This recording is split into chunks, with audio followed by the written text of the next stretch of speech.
ونستغفره ونعوذ بالله من شرور أنفسنا ومن سيئات أعمالنا من يهده الله فلا مضل له ومن يضلل فلا هادي له أشهد أن لا إله إلا الله وحده لا شريك له وأشهد أن محمدا عبده ورسوله أما بعد رب اشرح لي صدري ويسر لي أمري واحلل عقدة من لساني يفقهوا قولي. Assalamualaikum warahmatullahi wabarakatuh. Syukur pada Allah Subhanahu wa taala, dengan taufik dan hidayah Allah Subhanahu wa taala dapat kita sama-sama duduk dalam majlis yang membesarkan Allah Subhanahu wa taala dalam keadaan kegetiran kita, kesusahan kita. Allah Subhanahu wa taala masih lagi berkehendakkan kita duduk dalam majlis-majlis yang membesarkan Allah Subhanahu wa taala. Dalam keadaan begini tuan-tuan, puan-puan, apa yang perlu kita lakukan adalah kita kena dekatkan diri kita dengan Allah Subhanahu wa taala. Jangan kita leka, jangan kita masih lagi mengejar keduniaan sampai kita lupa untuk mengingati Allah Subhanahu wa taala. Dalam keadaan begini Allah Subhanahu wa taala tidak minta apa-apa daripada kita kecuali kita dekatkan diri dengan dia. Apa perkara yang menarik rahmat dia adalah kita kena duduk dalam majlis-majlis yang membesarkan Allah Subhanahu wa taala. Majlis yang menarik rahmat, turun rahmat, sakinah, ketenangan.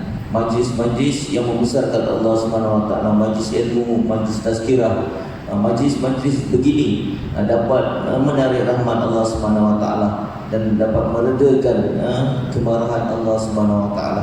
Jadi mudah-mudahan Allah Subhanahu wa taala pilih kita di antara golongan-golongan mereka yang diberkati, yang dirahmati oleh Allah Subhanahu wa taala. Jangan kita permulaan kita dulu, permulaan PKP kita dulu, kita banyak yang mendekatkan diri pada Allah Subhanahu wa taala. Orang yang tak pernah salat, mereka dah mula salat. Mereka yang tidak pernah baca Quran, mereka telah mula membaca Al-Quran. Mereka yang tidak pernah zikir pada Allah Subhanahu wa taala, mereka telah mula zikir pada Allah Subhanahu wa taala. Tapi apabila Allah Subhanahu wa taala meredakan keadaan seketika, Allah Subhanahu wa taala nak tengok kita, tapi kita telah mula leka pada Allah Subhanahu wa taala. Sebab itu Allah Subhanahu wa taala jadikan penyakit ini lagi dan lagi, agar kita semua tidak mudah leka, tidak mudah terpedaya dengan kehidupan kita, dengan dunia kita, dengan kelekaan kita, tuan-tuan, puan-puan. Jadi apa perkara yang perlu kita buat? Kita kena istiqamah kita dalam menjalani ibadat kita, dalam menjalani kehidupan kita yang telah disuruh oleh Allah Subhanahu wa taala. Jadi insya-Allah sedikit peringatan daripada kita semua insya-Allah.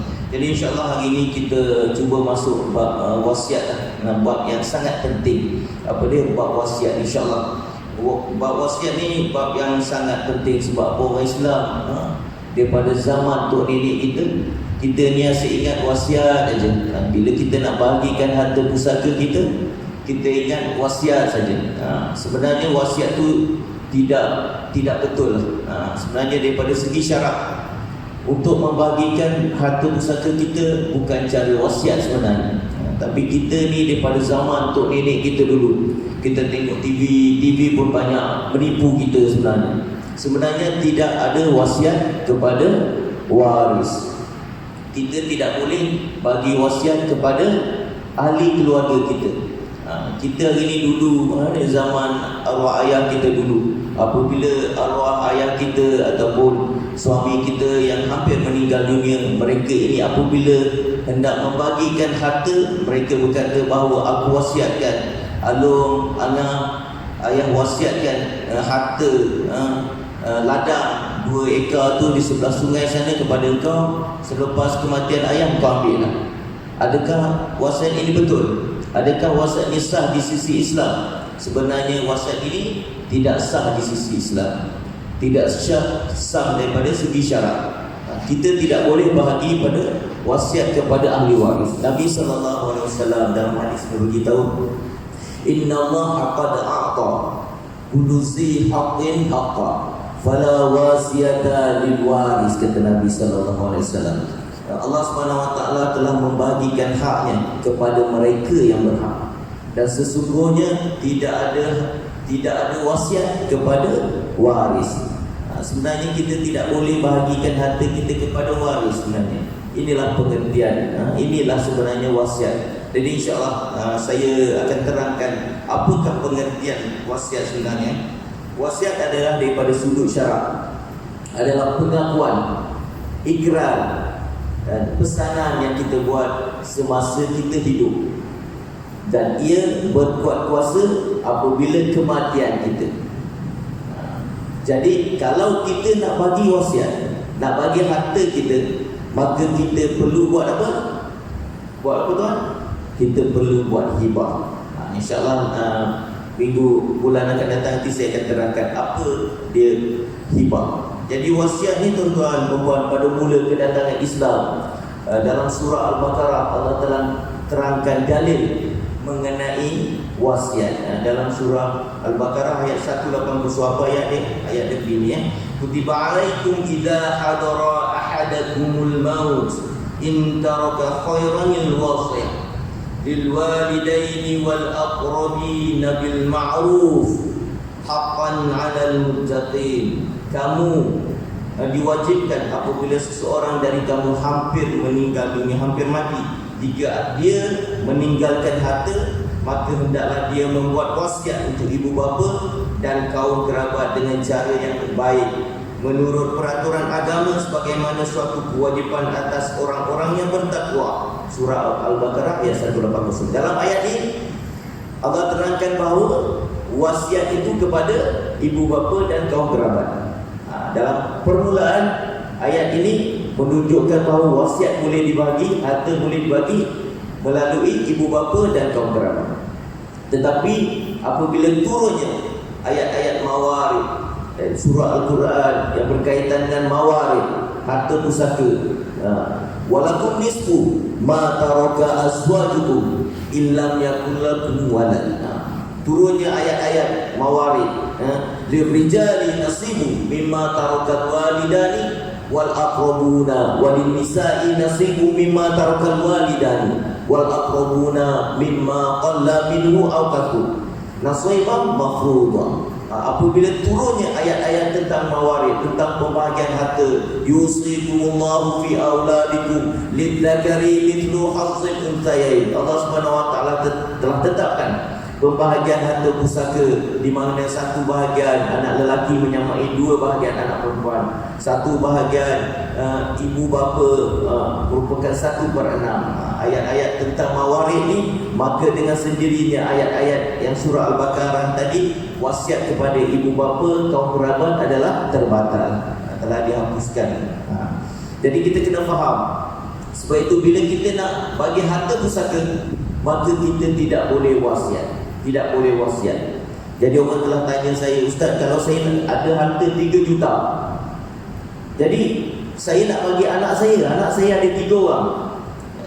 Jadi Ustaz kata, saya confused. Ustaz kata tidak boleh bagi harta pusaka dengan cara wasiat. Jadi apa yang saya perlu buat untuk membahagikan harta pusaka saya? Jadi saya jawab bahawa kalau kamu hendak membagikan harta pusaka, maka kamu kena buat hibah. Hibah ni pemberian semasa hidup. Dia ada pengucapan yang membenarkan hibah juga. Hibah ni merupakan hadiah. Nabi SAW beritahu, tahabbu, hendaklah kamu berkasih sayang, maka nescaya hendaklah kamu memberi, maka nescaya kamu akan berkasih sayang. Sebab itu wasiat ni kita kena faham. Yang pertama, wasiat ni dia adalah 1/3 saja. Syarat-syarat wasiat ni dia adalah 1/3 daripada harta pusaka kita. Tidak boleh lebih. Dia tidak boleh lebih. Kalau kita nak lebih, kita buat hibah. Boleh 1/3 saja. Sebab itu Sa'ad Abi Waqqas pada permulaannya dia telah berjumpa dengan Nabi SAW. Wahai Rasulullah, aku nak bahagikan harta aku ini semua sekali. Aku banyak harta. Apa Nabi SAW beritahu? Bahawa wahai Sa'ad, bahawasanya kamu tak boleh bagi semua ni. Kemudian saat tanya, aku nak bagi separuh boleh tak? Maka Nabi SAW separuh pun tak boleh. Sesungguhnya kamu boleh bagi 1/3 sahaja. Daripada wasiat 1/3 sahaja. Tuan-tuan kena faham ya. Sebab hari ini kita sangka wasiat ni kita boleh bagi mana ikut suka kita. Tak, salah. Tak, hari ni saya nak buat betulkan minda-minda orang Islam ni. Itu yang pertama. Yang kedua, wasiat ini tidak boleh diberikan kepada waris-waris. Jadi kalau tak boleh beri kepada anak-anak kita, ibu bapa kita, kaum keluarga kita, siapa yang kita nak bagi? Wasiat ini kita boleh bagi kepada anak angkat sahaja, anak tiri, selain daripada 25 golongan faraid.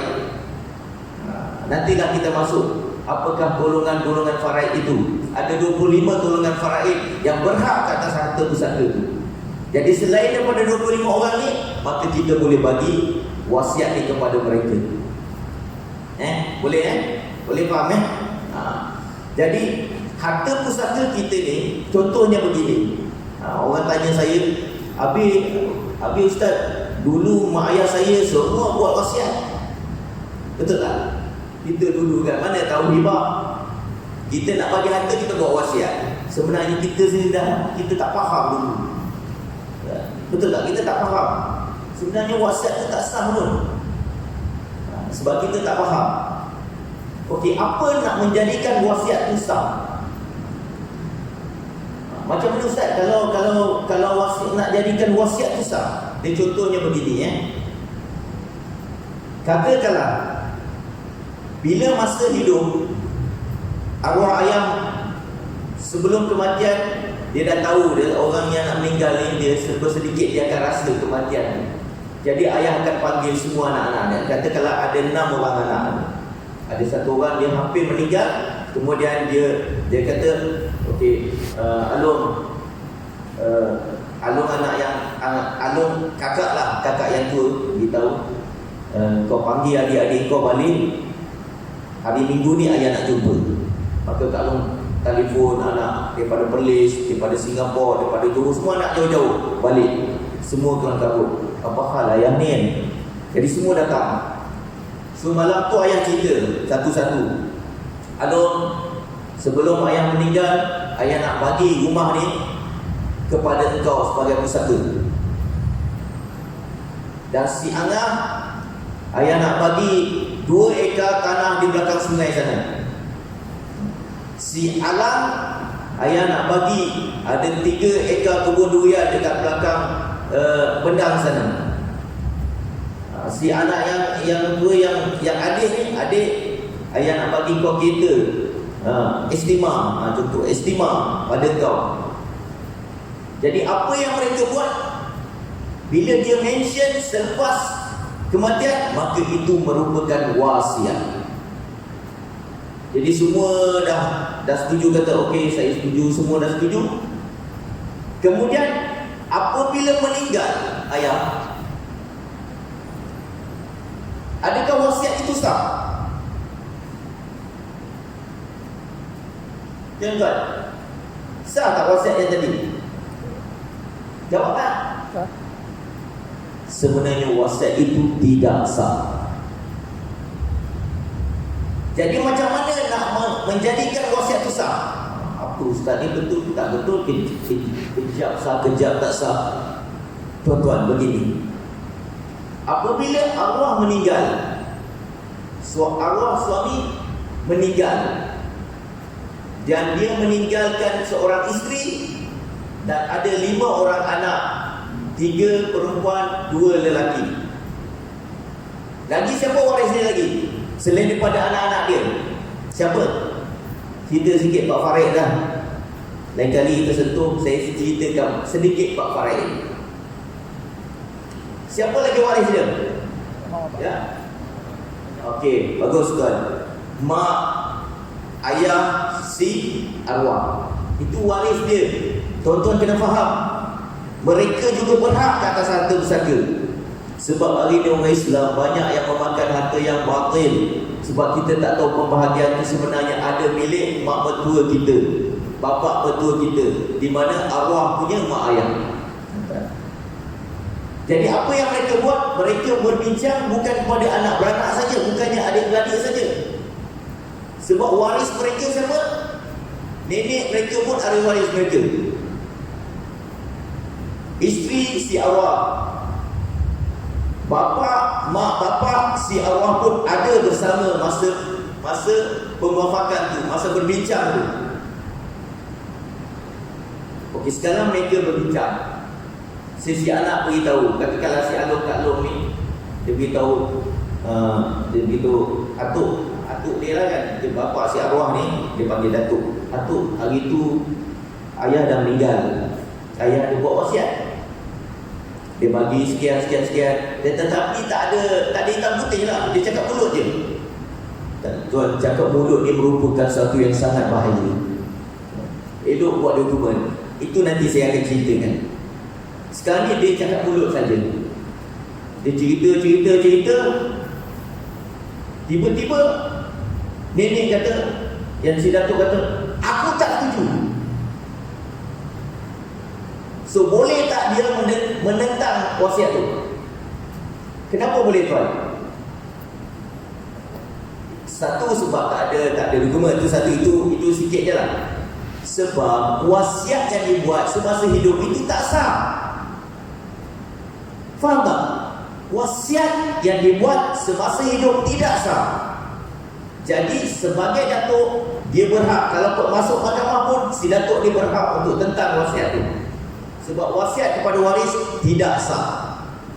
Itu kena tahu tuan-tuan. Sebab itu orang Islam hari ini bertekak 7 keturunan, bergaduh tak habis-habis. Sebab kita tidak faham tentang pembahagian harta pusaka. Inilah yang jadi kepada orang Islam semua. Kalau datuk kata, aku pun nak juga tanah tu, itu tanah anakku, rumah ni pun rumah anakku, aku bela dia daripada kecil. Korang berapa tahun aja bela. Betul tak dia cakap? Betul. Ada hak dia dekat situ. Jadi kalau dia menentang, apa jadi dengan wasiat tu? Wasiat tu masuk dalam bangku sampah. Wasiat tu tidak sah. Lagi pula cakap mulut. Kalau ada dokumen pun, dokumen tu tuan-tuan, kalau ada dokumen dia buat perjanjian pun, dokumen tu boleh ambil masuk dalam tong sampah. Dokumen tu akan terbatal bila salah seorang daripada mereka tidak bersetuju. Sebab itu wasiat yang tadi arwah ayah buat, dia akan menjadi sah jika semua waris bersetuju akan pembahagian itu. Maka wasiat itu sah. Boleh? Macam bela aja saya tengok. Boleh Sekali lagi. Wasiat tadi masa hidup memang tak sah. Nabi beritahu dalam beberapa ijma' ulama dalam Al-Quran mengatakan bahawa wasiat kepada waris tidak ada, tuan-tuan. Sebab saya dah baca ayat berkenaan mawaris tadi. Jadi bila kematian, macam mana kita nak jadikan wasiat itu sah? Mestilah mendapat persetujuan semua ahli waris, barulah wasiat itu sah di sisi syarak. Kalau salah seorang mereka ini menentang, katakanlah anak adik yang kedua, aku tak setuju, dulu aku dapat kereta sekarang dah jadi buruk, dah turun harga, kata dia kan. Betul juga logik kan. Masa arwah bagi tu kereta baru, cantik, arwah tiba-tiba pula panjang umur pula, 10 tahun baru meninggal. Mesti dia tak buat hati, aku dapat kereta sekarang harga nilai dah buruk. Jadi bila anak dia kata tak setuju, maka wasiat yang dia buat semasa kehidupan tu semua akan batal.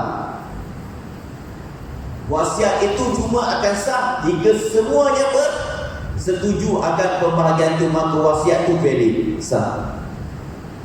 Boleh? Sebab itu kena faham. Jangan kita biasa, aku nak buat wasiat. Apa benda kita nak buat wasiat? Aku nak buat wasiat daripada anak aku. Kita tak faham wasiat. Sebab itu kalau kita ada anak angkat, kita boleh buat wasiat. Untuk buat sedekah jariah, idza matal insanu qata'a amalu illa min thalatha. Sedekah jariah au ilmi yuntafa'u bi au walidin shalihin yad'ulah. Nabi beritahu, semua amalan umat aku bila meninggal ni manusia, semua amalan terputus kecuali 3 perkara, kata Nabi sallallahu alaihi wasallam. Yang pertamanya apa? Sedekah jariah. Nabi tak beritahu sedekah. Nabi mention sedekah jariah. Apa maksudnya sedekah jariah tu? Maksudnya sedekah yang mengalir. Contoh kita buat kipas ni, kita infakkan wang kita untuk buat masjid. Selagi masjid tu tak ditimpa tsunami, tak ditimpa apa gempa bumi, selagi dia didirikan, dalam kubur kita sentiasa mendapat pahala dari Allah Subhanahu Wa Taala. Itulah dia sedekah jariah dalam hadis Nabi sallallahu alaihi wasallam. Dan ilmu yang bermanfaat dan doa anak. Doa anak dalam hadis ni begitu, doa anak yang soleh. Dia tak kita doa anak yang merepit, tak ada. Doa anak yang soleh. Dia tidak mengatakan doa anak penagih, tak ada. Dia tidak mengatakan doa anak yang buat maksiat, tidak. Dia kata doa anak yang soleh. Sebab apa? Bila anak yang soleh ni, dia akan mendoakan kepada kedua ibu bapa dia. Boleh? Kalau tak faham, angkat tangan, saya jawab. Angkat tangan, tanya dia. Dia tak ada formal-formal sangat. Nak tanya jawab, tanya dia. Boleh Boleh Semua faham Semua faham nampak gaya angguk semua. Kan? Tak apa, kalau tak faham, angkat tangan. Ini pun dah rasa suntuk saya. Itu yang kedua.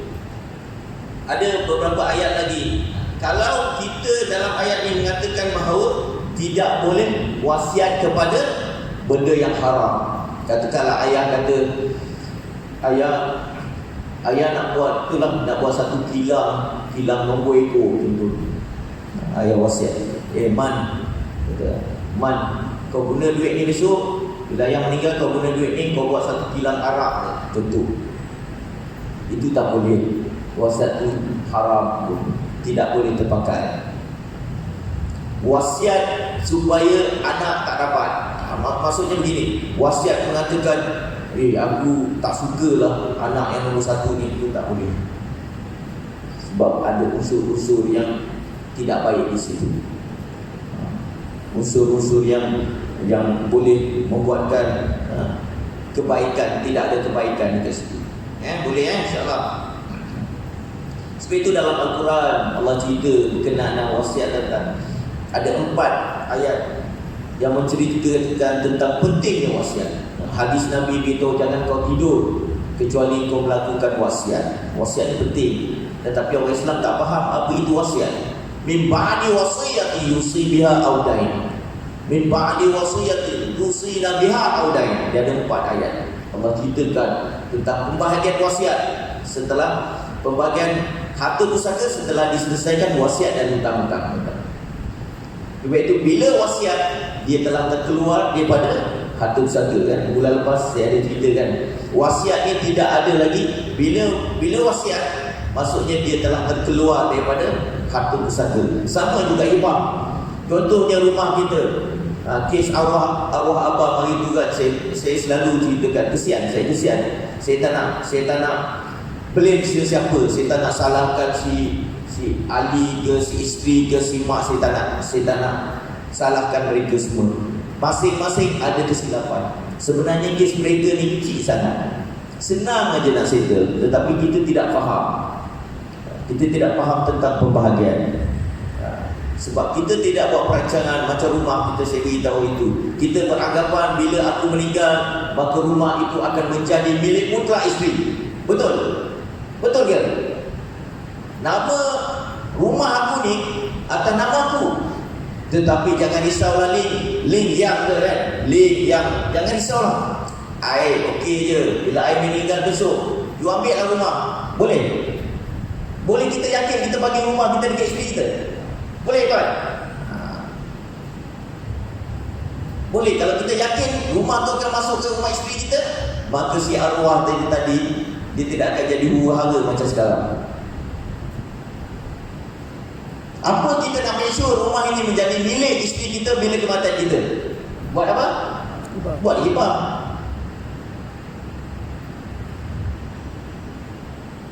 Arwah kematian dia tidak buat apa-apa.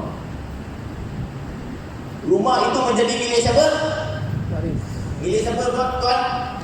Milik anak, milik isteri, milik mak. Saya dengar ada seorang lagi ayah dia. Saya dengar yang baru-baru ni viral, ada seorang ayah dia. Jadi sekarang ni rumah itu menjadi milik 4 orang kepala. Macam mana kita nak bagi kan? Ini sebabnya.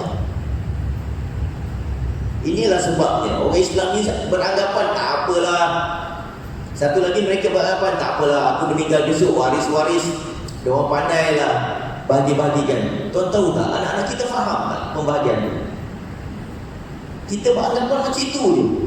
Dia orang faham lah, tak apa tuan-tuan. Kebanyakan mereka yang jadi macam inilah bergaduh bagian Allah sebab mereka ni tidak faham. Satu, tidak faham faraid pembahagian itu. Satu lagi, mereka tidak faham cara muafakat. Pembahagian cuma 2 je.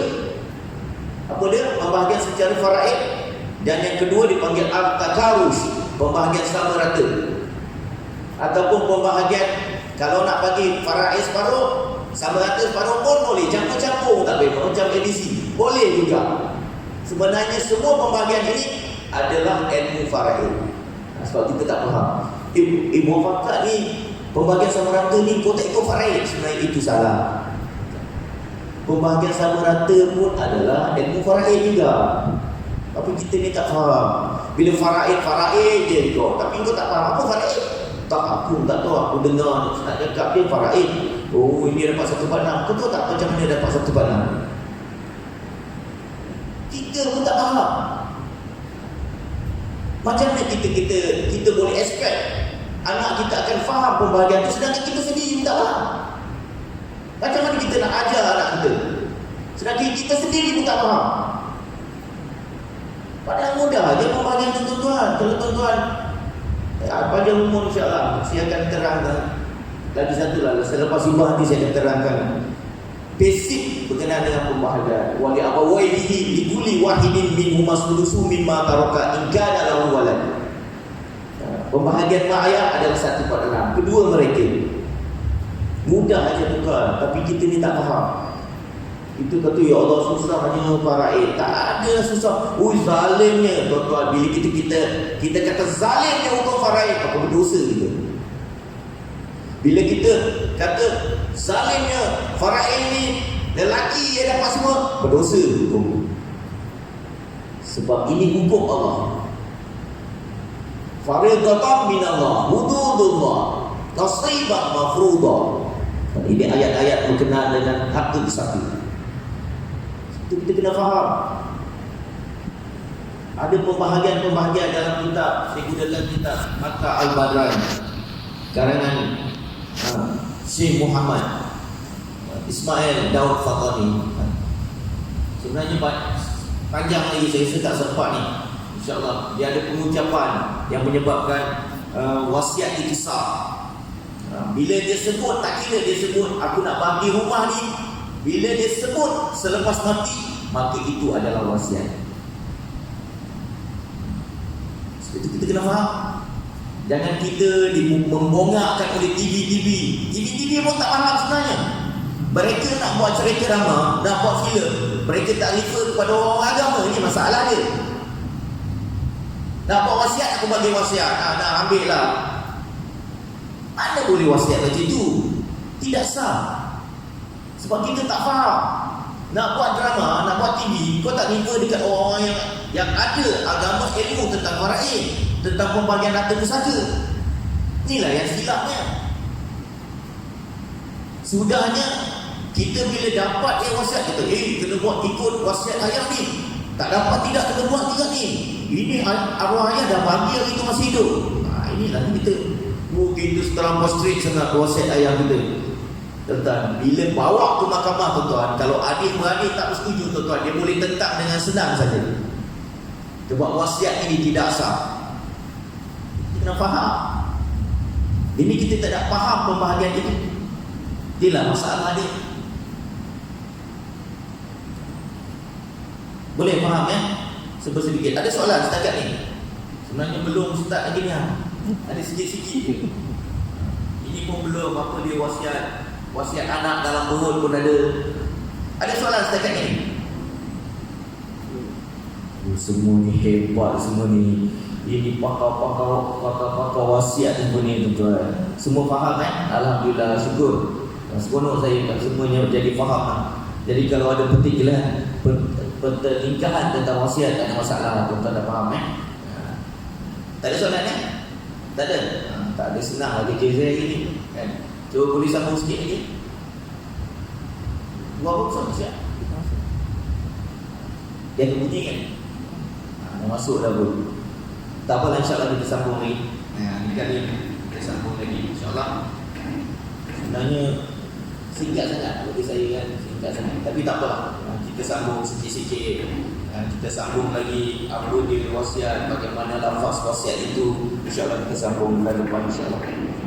Kita sambung lagi insyaAllah. Jadi mudah-mudahan sedikit sebanyak ilmu yang kita dapat hari ini dapat menguraikan masalah kita selama 30-40 tahun dulu. Kita beranggapan wasiat ini mudah dilakukan dengan secara pembagian harta pusaka. Sebenarnya tak betul. Hari ini saya dah betulkan tuan-tuan, maka tuan-tuan dapat ilmu yang berguna hari ini insyaAllah Jadi mudah-mudahan sedikit sebanyak menjadi tauladan, menjadi bimbingan buat kita bila kita kematian besok insyaAllah. Jadi insyaAllah kita sambung pengajian kita. Ada beberapa lagi tentang wasiat insyaAllah bulan depan insyaAllah. Dan kita tutup majlis dengan tasbih kifarah. Subhanallah bihamdi, subhanallah. Syadallah la ilaha illa anta, astaghfirullah.